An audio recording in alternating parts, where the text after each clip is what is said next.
Hey, happy Tuesday. Game time picks with KIV. Tonight we've got Adam Trigger from Wagertalk.com, my good friend Chris Thurston, CT Bets. You can find him over on Sports Grid.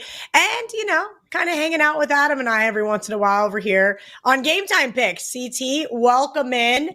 I saw your tweet earlier from somebody who tracks your stuff. You said, hey, listen, I had a really crappy couple of weeks, but still profitable. Let's talk about that. Let's talk about your I'll say this. I've had a terrible run since Super Bowl. Let's talk about how we're going to turn it around. I'm trying to think of the best way to word it. How we're going to turn it around for March Madness. What's going to be the keys to success? Because you're still profitable on the season. I am not. Yeah, the last couple of weeks was incorrect, Kelso. It was last week was kind of a disaster. The 2 weeks ago was really good, but Trot gave back about 7 or 8 units last week, still up a little over 5 units on the season. Hell, I thought I made some pretty good bets last week. Texas A&M was a 2-unit bet for me on Saturday. I mean, they were up 19, looking cruising versus Florida. Thought I made a good bet in the championship with UNC. And also had them in the semifinals. Had a great number, -7, and RJ Davis misses a free throw. That was a 2-unit play for me. So couple of games that just didn't go our way. The bounces, as you know, Kelly. But March Madness here, I trim it down a little bit. I think one of the keys to success is I don't play or give out, a million games here. You don't have to play them all. I hone in here on 3 or 4 games on Thursday, 3 or 4 on Friday, and we go from there. There's already a few that I like. I gave out one already, so ready to dive in and talk some March Madness with you guys. Chris nailed it. Right now, I have just been cruising. Just one game here, a couple games there. I was on A&M with you, Chris. That one was disgusting. That being said, if you guys have a question from the Wager Talk YouTube channel, unfortunately, we are down on Instagram again and on Twitter now. So if you guys have a question for myself, Chris, or Adam regarding an NIT game tonight or one of the first round games Thursday or Friday, please let us know. Adam, what is going to be your client plays? Like, what are you looking for in terms of free plays that you're going to give out on some of your media obligations and versus giving them out to your clients? A lot of times when it comes down into some of these games is the number for me. Like, I'll have pretty strong opinions. Typically, if I don't get the number I want, or if I miss the number I think I should have got, it becomes a free play. I try not to chase that, like take a bad number just because I want to have action on the side or whatever. I think that tends to keep me a little bit honest just throughout the course of the season and also at this time of year. I also think, and I've seen this with a lot of these games, like if you miss the number that you wanted, I wouldn't pay this more than anything is not the time of year to panic, because these are all big games. Chances are there's some sort of group or person that is respected enough to move the market that's going to bet it back in your favor anyway. Like, perfect example, like if you liked Colorado State and you feel like you missed 2, it went up to as far as 3. It got back down to 2 today. It got back down to like the area where you could play the money line today. I think that happens with a lot of these games, maybe not so much in the lesser tournaments. Like, you're not going to get a good number on Boston College at this point. In some of these lesser moves, but certainly the NCAA tournament games, I just don't think they if they move one way, it usually gets played back. Just something I've noticed over the years doing the NCAA tournament. Adam is our $2 Tuesday handicapper over on Wager Talk. You can get his best bet for Thursday for just $2. WT.buzz/AT. Guys, we have the NIT tonight. And one thing I wanted to touch on, I know Chris does not have any plays for tonight. He wants to touch on Mississippi State versus Michigan State here in a minute. But Adam, really quickly, I wanted to kind of get some of your thoughts on any of these games tonight. I'm going to give out some free opinions. And the reason why I say that, as well as not making definitive plays, is because I'm not sure how we're going to handicap motivation here. And Chris, maybe you have some insight on this as well. As you know, Oklahoma, St. John's, and a few others opted out of the not in tournament just all jokes aside, National Invitational Tournament, because they kind of got snubbed in the big dance due to 5 stolen seeds. Just absolutely nuts. And I know that it was probably tough for the committee, but I can see why some of these teams opted out.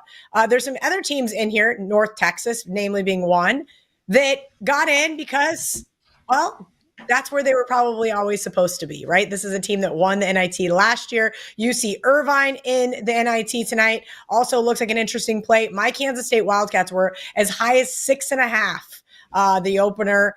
And it's really hard, though, to handicap motivation. Who wants to be there? Who doesn't want to be there? And I'm curious if you guys have any insight on handicapping motivation for either the NIT or the CBI. Yeah, I mean, so I guess like in one hand, I think these teams that are in the tournament like do want like especially the NIT.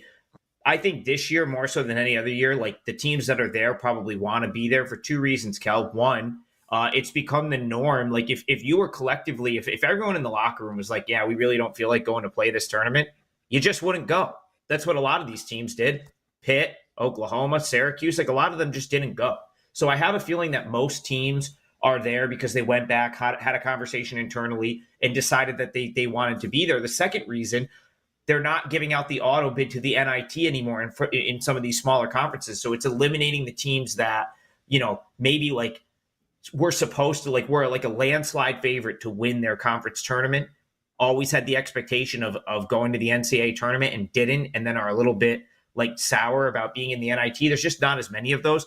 Kel, what I am concerned with more is that this is going to become like bowl season where we're going to have to worry about what players are actually on the floor. And that's where I had pause with like just coming out firing in the first night of the NIT, because I don't want to get into a scenario where like, oh, well, this dude decided to enter the portal earlier today, or they might transfer and don't want to play, or they just decided that they didn't really want to play. Maybe they were nursing a knee injury for the last couple of weeks and they decided to shut it down.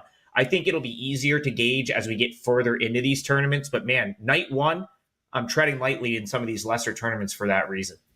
Yep, absolutely. Same thing. Very good point there by Adam. All right, let's get into these Thursday games.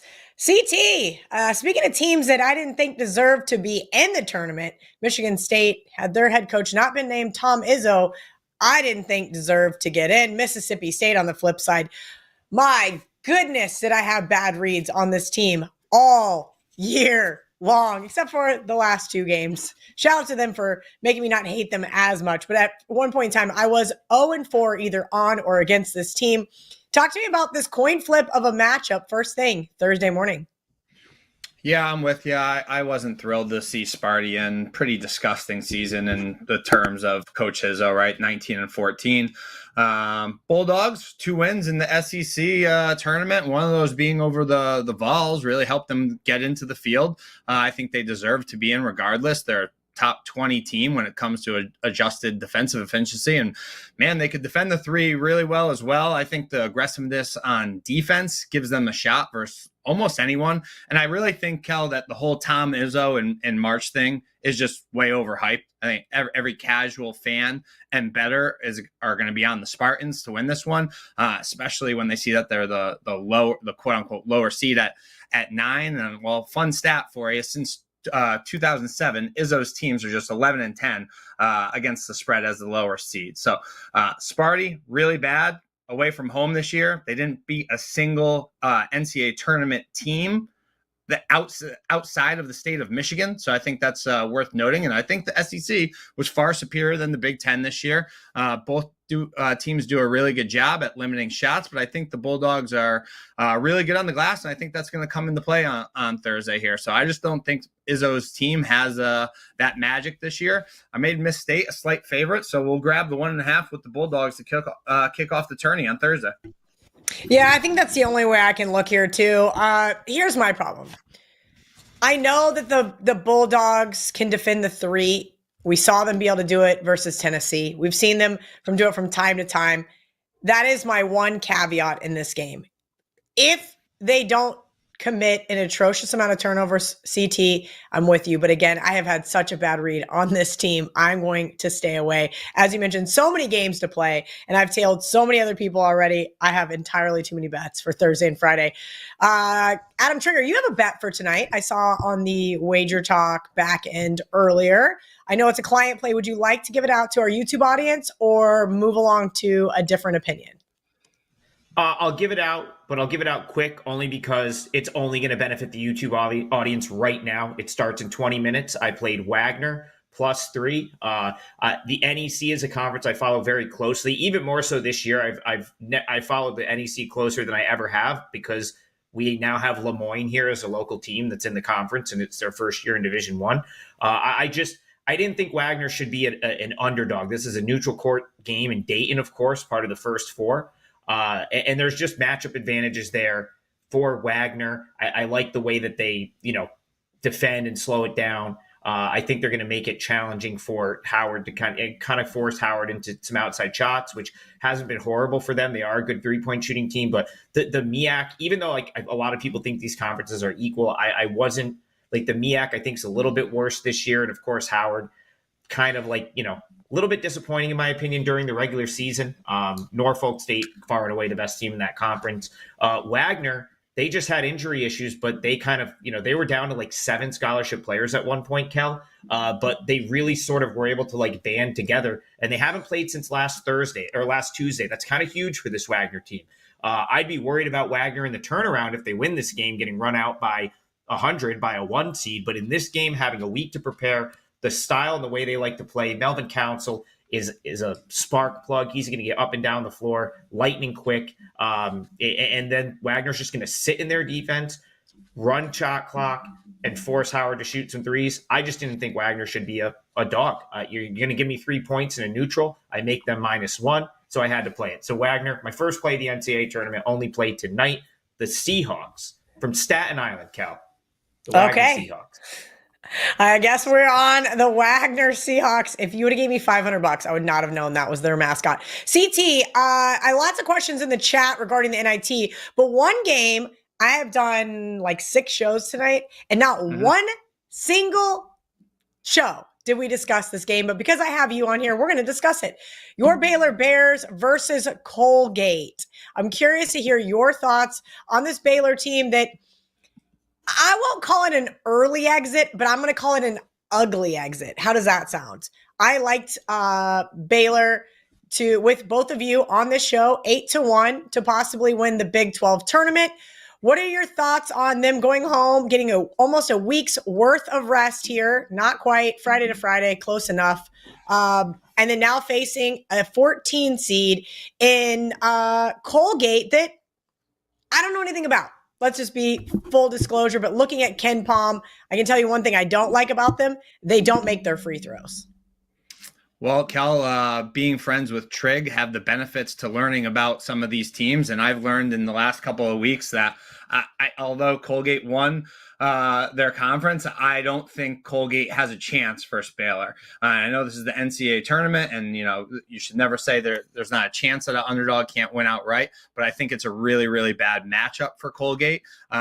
Literally, they have a really tough time defending the 3. And Kel, as you know, Baylor knocks down the 3 almost better than anybody in the nation. So they're very small. They're not going to be, their length is going to really give them a big disadvantage here. And I think Baylor's going to run them out. Cal, I made this game 16-17, and I think Baylor's going to win by 20 here in this game. Drew, the extra week will absolutely benefit the Baylor Bears, and they'll be ready to go here. And I don't think this is going to be even close. So not only have I not heard anybody talk about it, there's barely been any movement in this game either. Baylor 13.5-point favorite, not moved since opening. The totals ticked up 138.5, pretty much across the board on the Wagertalk odds screen. I just thought it was a really strange line, sitting at 13.5 for a team, again, that I didn't know much about. You would think Baylor would be well motivated, but as you mentioned, it's always nice to have friends that follow some of these conferences that we don't care about. I'll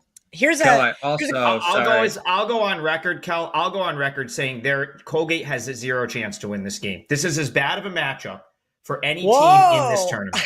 This is as Okay. bad of a matchup. Colgate's 25 minutes from my house. So Steve Fezzik needs to be betting on Baylor money line, is what you're telling me. This is I know what I didn't. You know what? I was going to say that, and then I was like, "Can I reference Steve on our show?" This should be a Fezzik. He's a friend of the program. We can make fun of Steve just like everybody else. This should be a Steve money line bet.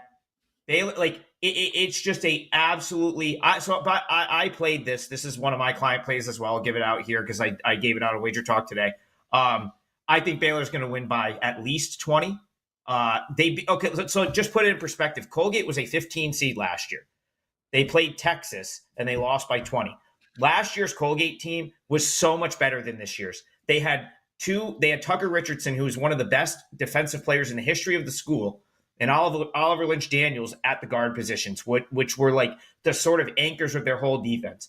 This year, they've got a kid in Braden Smith who's been outclassed sort of defensively in the non-conference, has been better in the Patriot League, but the Patriot League's like really bad this year, worse than it's been the last couple of years.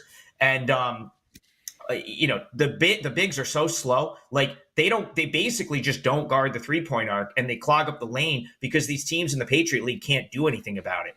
I mean, Baylor should, unless Baylor goes like 3 for 30 from 3, I don't see how they don't cover.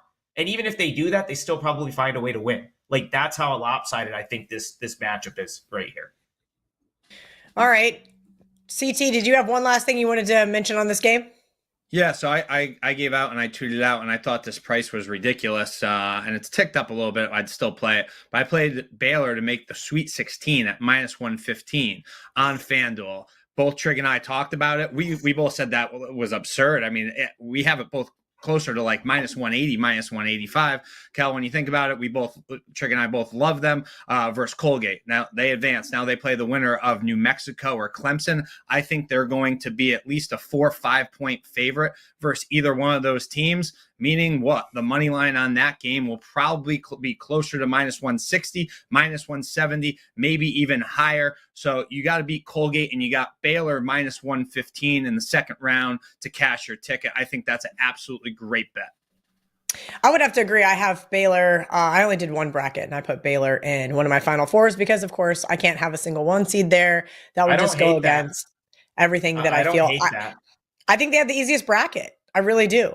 It makes a lot of sense to me in regards to what I feel about the 4 seed in that bracket, as well as some of the others. If you want, Eric, you can put up if you have a copy of the West bracket, we could talk about kind of a couple things there, reference that. If not, we will take some more questions from the chat. St. Mary's, I bet against this week. Alabama, I bet against this week.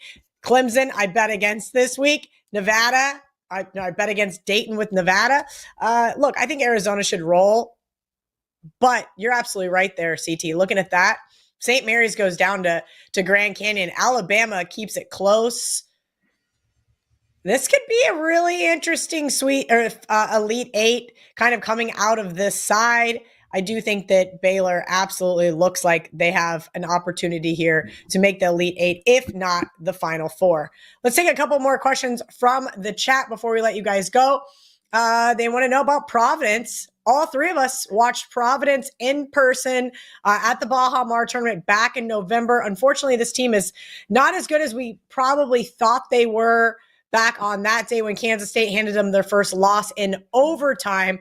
They came back and waxed Georgia that Sunday. But since then, the Big East, really tough. Head coach Kim English came out, had some choice words for the committee. He was not happy with his team getting left out. They are now in the NIT. They are now facing Boston College tonight. Trig or CT, do either one of you guys have an opinion on this one?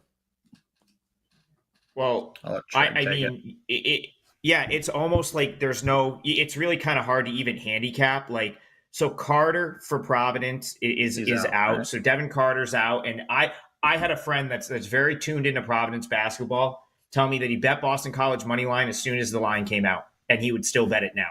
I wouldn't want to take 3.5 when the spread was open 6, but I certainly think there's, if you were going to dabble, the money line probably still has some value. You're still getting plus money. My handicap would have probably said Providence. And this is what I'm talking about, Cal. This feels like bowl season to me, right? Like where you got to weigh out, like, your handicap against what the news is. Like, because I would have liked Providence from a handicap perspective, like just all things equal, the game being in Providence, so on and so forth, not being like totally in love with BC. But you take Carter out, and you look at how Boston College played in the ACC tournament, was pretty impressive at times. Quentin Post is a really good big. Like, he can, that's going to be a good matchup between him and Aduro. So like, I wouldn't be. It's just like I had to throw it out because I missed a good number, and I don't want to play back against it. But I don't know. That was pretty. He was very. I would agree with you here. Like, this is very reminiscent of bowl season. So. Very reminiscent. I mean, I've been on Joe Tipton's all day, seeing who's opted out, who's transferring, what we're kind of seeing, who's declaring for the NBA draft. The fact that the transfer portal opened up the day after Selection Sunday is a little wonky. Yeah, it's ridiculous. Right? Like, in the season or don't. And I understand that some of these schools aren't, but yeah, I mean, Jerome Tang said it tonight about Kansas State. He's like, everybody's available. Well, that's great. But are they? Are they going to play 100%? Who wants to get hurt if you might go to the NBA? I don't think any of those guys are. We'll see who's transferring. That being said, CT, I need your best bet for March Madness. And then, Trig, I got another NIT question you're getting stuck with. I'll give one more. Haven't tweeted this one out yet, but it's I've played it, and it's going to make my card. And I think you're on it as well, Cal. And it's Northwestern plus 2.5. And I think they're a really, really scary team to play in the tournament. They're loaded at the guard position, even though they had injury there earlier in the year. But they're led by Boo Buie, who could really score the ball. And honestly, if you pay too much attention to him, leaves Barnheiser and Langboard open, who could both knock him down. Dusty's May squad, I know it's pretty much the same squad, but they really underachieved this year. They put a real stinker up versus Temple in the conference tourney. I think this is going to be probably a game, if the Cats can knock down their deep balls and they take care of the ball, they could play, with anybody here. They slow the tempo down. They're really well coached with Collins. I expect the Masters to kind of get to the window here with Florida Atlantic, as they were the Cinderella darling last year. So I think Boo Buie is going to have something to say about that, Kelly, and put a stop to another magical run by Florida Atlantic here. So I like the Cats in the puppy roll. So we played on Northwestern plus 2.5. Yeah, I think you and I are it. I have not heard a single other person that likes Northwestern, but you and I. That makes me very happy because they are in my 3-team moneyline parlay. Only 13-1 over at Superbook Sports. I think they're going to probably boost it, which means it's going to lose because we all know how I feel about boosts. That being said, that is one of the dogs that I do like outright. I agree. I think Florida Atlantic, another one of those teams that I didn't think deserved to be in. Could be wrong here. I like this Northwestern team. I think this line's a little disrespectful. I made it closer to a pick 'em. Adam, last question from the chat before we get out of here. LSU, do you guys think the LSU goes over the total tonight? 135.5. Adam, I know you don't do a lot with totals, but how do you see this game playing out? Man, I don't know. We talked about this one on Spaces, and I said I had next to zero opinion on this. So then we're going to skip it. But I will next to zero opinion. Well, yeah, I was going to say, let's talk about a game you have an opinion on. So I was going to say I'll throw out a couple of like opinions I have in the NIT for tonight. So I'm wearing the Virginia Tech hoodie right here that I picked up when I was in Blacksburg earlier this year. Wasn't dying to lay 6, but it feels like a good matchup for them. Richmond is a team that I felt like they overachieved a little bit during the regular season to win the A-10. Of course, I never thought they were the best team in that league, but they ended up being the 1 seed. They predictably got knocked out of that conference tournament. I still think they'll care. Like they'll care about the NIT. I don't think it's a matter of like not wanting to play in this tournament. But if Virginia Tech cares, then I think they kind of win this game pretty easily. Their really only flaw, the main flaw with the Hokies is they give up the rim a little too easy, which is like in the ACC, a team like North Carolina or like there are some real athletes in that conference that can get to the rim and make you pay for that. Richmond doesn't really have that. They don't have like a offense that I think is going to really challenge Virginia Tech in the paint. And so they're going to have to go to Castle and hit a bunch of threes, in my opinion, to hang around. It's not the profile I really wanted to see there. So lean Virginia Tech. And the other one that people ask me about, I don't know if they're in our chat asking, but Cornell, Ohio State, like I as badly as I want Cornell to succeed here. It's got to be over. This looks like, I am not a total better, but just look at it. It looks like there is going to be no defense played whatsoever. And I know that's a very lazy handicap. Full disclosure, it just looks like it could just be a shootout between both teams. Well, yeah, I want to I'll give you the reason why that's probably going to be the case. So Cornell presses at an extremely high rate. It works in the Ivy, except Yale shredded it over the weekend. But Ohio State's got guards that can. Chris and I love Yale. It's an annoying team. Ohio State's got guards that can handle the ball and don't turn it over. Cornell can be beat down the floor, and you got Big Ten guards that don't turn it over. Probably some really easy buckets in transition for Ohio State breaking the press. The other thing is Cornell fouls like crazy. They're outside the top 300 in total fouls, like almost 19 fouls a game. And some of that goes back to how they play. They press almost all game. So in Ohio State's a fantastic free throw shooting team. So I couldn't play Cornell, even though I think Cornell's alive, as an underdog. They shoot a lot of threes. So if Cornell comes out and they're bombing away from three and they're making them, they can absolutely hang around here. But I didn't want to bet on it because I just see a lot of easy buckets in this game for Ohio State, a lot of free throws where they're going to cash in. So I guess that kind of tilts it toward your over, Kel. It kind of makes more sense to just expect points here. And 158 is not high for a Cornell game. They've had some games where they've given up. Chris, didn't they give up a boatload of points to Baylor earlier this year? Maybe the first game ever at Foster was Cornell, and they gave up a ton. So yeah, January 2nd, the first game ever at Foster, and you called me and said Baylor was going to probably win by 40, and I think it came pretty freaking close. Well, yeah, but the reason for that is Baylor has elite guards that are accustomed to playing in the Big 12 that just shredded that press. Now, I'm not saying Ohio State's as good as Baylor, but they have guards that can handle the ball and don't turn it over. Well, Ohio State's been playing a lot better since they canned their coach. So something to think about there in regards to the style of play and who they're willing to play harder for. I will say that I was very impressed with Ohio State and how, now granted, it didn't pan out the way they wanted, but how well they hung around with an Illinois team for basically the entire game.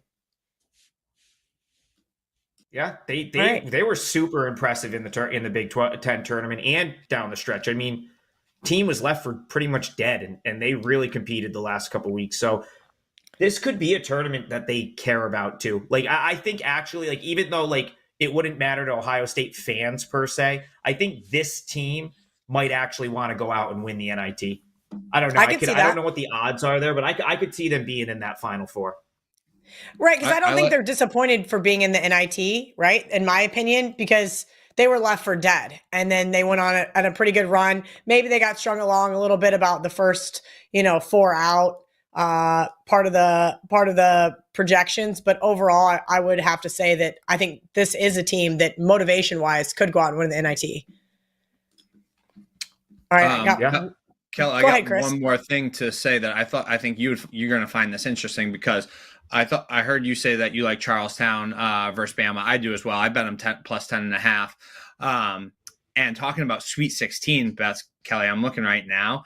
Alabama to make the Sweet 16, the no is minus 130. So I find that pretty interesting there. I know you and I are against each other in the St. Mary's Grand Canyon game, but I think whoever wins that game is beating Bama.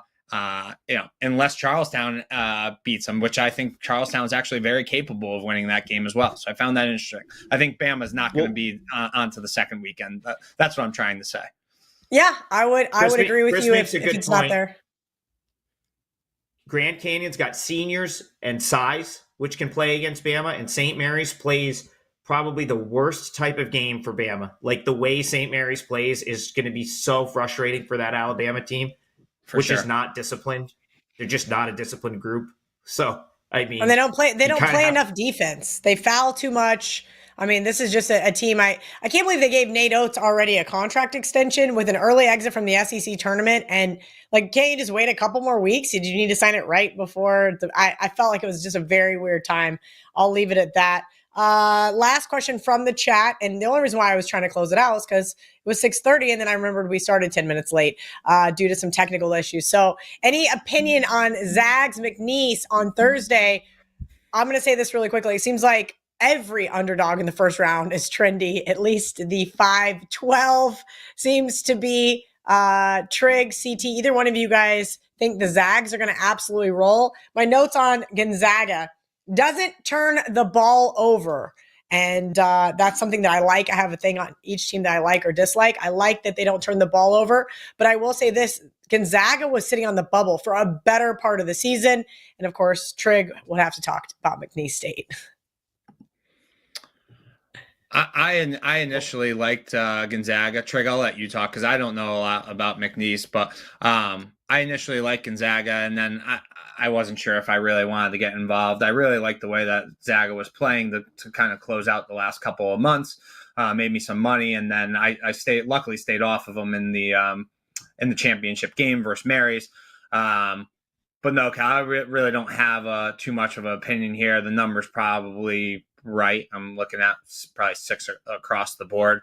I don't think there's going to be an upset, though. I think Few does have them playing much better basketball where he's going to advance to the second round. I think Chris nailed it. I think the numbers feels correct. I probably won't lay it. I probably won't play against them. I was going to say Chris has had a way better beat on Gonzaga than I have. That's not a team that's I think is in my wheelhouse. I will point this out, though, as far as Gonzaga is concerned. I think that the glaring thing for them is just the lack of depth. Yep. If they get through, maybe they're vulnerable in a quick turnaround.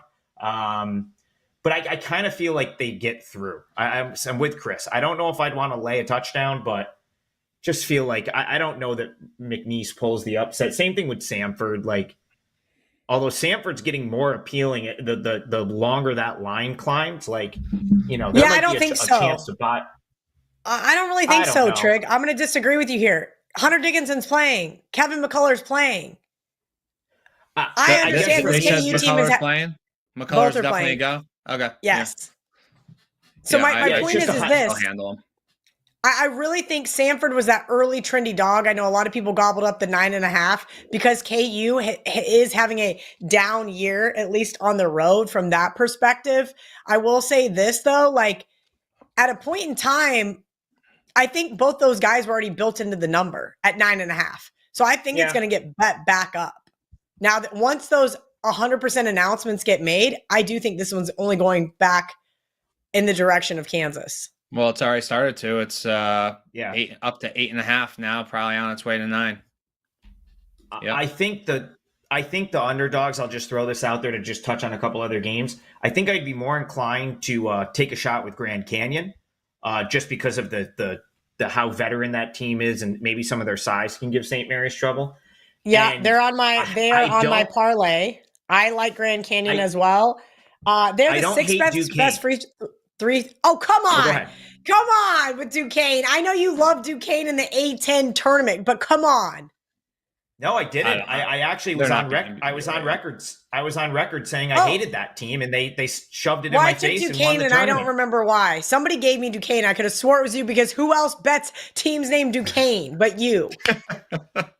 I guess like that's up at 9.5. Like Duquesne had one of the best perimeter defenses in the A10, and I just think like BYU does fall in love with the shooting the ball sometimes, and they're really like Duquesne's really good defensively. Now the problem with Duquesne, some of the worst shot selection I saw in that conference this year, and you can't really like have stretches where you just like take bad shots and don't score against BYU because they can score quick. But something tells me their defense. Like Duquesne's defense is going to keep them in that game. Like, I mean, you're talking 9.5. Like, I could definitely see Duquesne hanging around.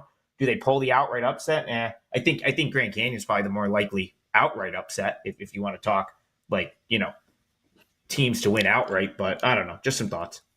All right, the last one I played was Utah State to beat TCU. The Mountain West has been absolutely and utterly garbage in the tournament. I have way too many plays on Mountain West teams, admittedly so, but I think Utah State matches up really well against this TCU team who kind of squeaked in. We'll call it that. I mean, I guess they were supposed to let 9 teams in. They let in 8.